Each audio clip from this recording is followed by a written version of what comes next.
Welcome to the Deep Dive. We're the podcast where we jump into some interesting sources and pull out the key stuff, the bits you really need to know. Yeah, saving you the deep dive, basically. Exactly. And today we are getting into Novoneel Chakraborty's novel, Black Suits You. It's quite the psychological thriller. Oh, definitely. Intense is probably the word. If you like stories that kind of blur reality and obsession, this one's for you. For sure. So our goal today, we wanted to sort of unpack this really complex book. We'll look at the plot. It's twisty, the structure, which is pretty unique. And the themes, too. Some quite disturbing ideas in there. Right. And we've got some deeper analysis that sheds light on it all. Think of this as your quick guide to understanding Black Suits You without getting totally lost. We've gone through articles, reviews, a detailed analysis, tried to bring it all together. Okay, let's get started. It all begins with our main character, Kiyan Roy. Right, Kiyan. He's 27, wrote this hugely successful erotica trilogy, Handcuffs.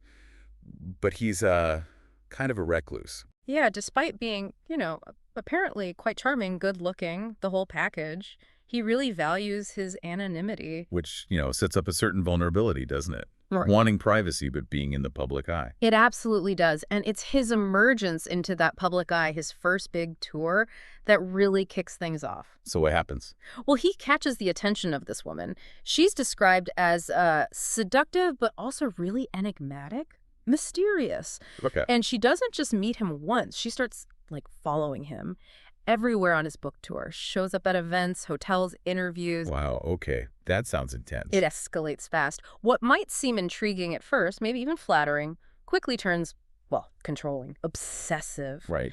And Kiyan gets drawn into this really dangerous relationship with her, almost before he realizes it. God, can you imagine that? Just constantly being watched, feeling that pressure build. Exactly. Yeah. And the book really shows his descent. He starts losing control over his life, his career. Everything starts to unravel. His personal world, his professional one.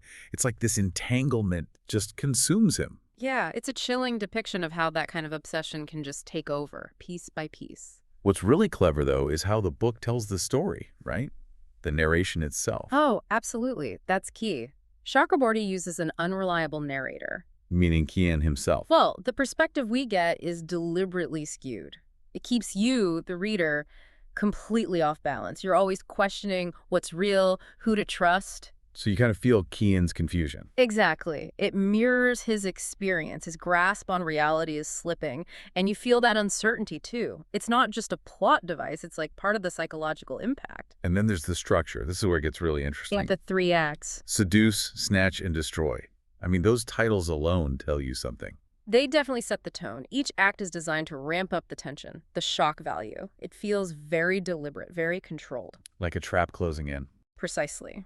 That structure, plus the unreliable narrator, it means each act drops new twists, new layers. It constantly forces you to rethink everything you thought you understood. Keeps you on edge. Totally on edge. You're never quite sure where you stand, which is, the mark of a great psych thriller. It gets under your skin. Okay, so beyond the clever structure and the suspense, what's the book really about? What are the deeper ideas? Well, a major one is definitely deception and identity. How so? It really digs into how using false identities, hiding who you really are, can just destroy lives. Not just the person being deceived, but everyone involved. The ripple effect. Yeah, the psychological fallout is huge. It makes you think about how fragile our sense of reality can be when someone manipulates it. And that ties into another theme, right? Power and obsession. Absolutely.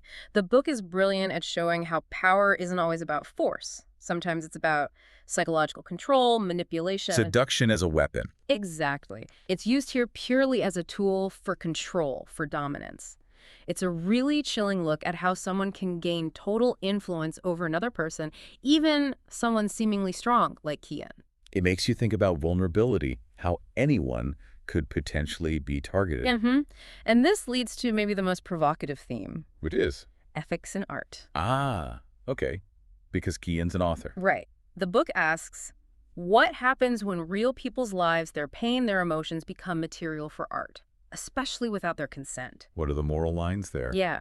What's the cost of exploiting someone's real experiences for creative work? What's the fallout for the victim, but also for the creator? That's a heavy question. Does the book offer easy answers? Not at all. It forces you to think about the responsibility creators have. Where does artistic freedom end and, ethical violation begin? Okay. Especially when real lives are involved. It shows the potential for real damage. Okay, so we have this intense story, these deep themes. But what about the mystery itself? You mentioned a deeper analysis. Does it give us the why? It does. A 2025 analysis really helps piece things together. It reveals the identity of the mystery woman. Right. Well, who is she? Her name is Kashti.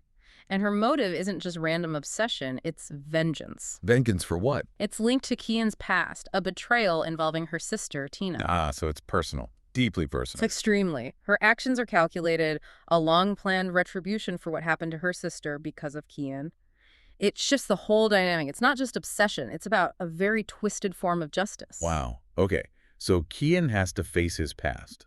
This is his reckoning then. Absolutely. He discovers the truth about what he did, how he apparently used a false identity to manipulate Tina, leading to really terrible consequences for her. So he's not just a victim here. No, he's deeply implicated, and these revelations lead to major confrontations, forcing him to face the impact of his past actions. It does open up a path, maybe, towards redemption, but it's rough. What about his fiancée? Hmm. And Aisha, right? Yeah. How does she fit in? Anaisa's role is really interesting. She's obviously devastated by the betrayal, finding out this hidden side of Kiyan. Understandably. Yeah, but surprisingly,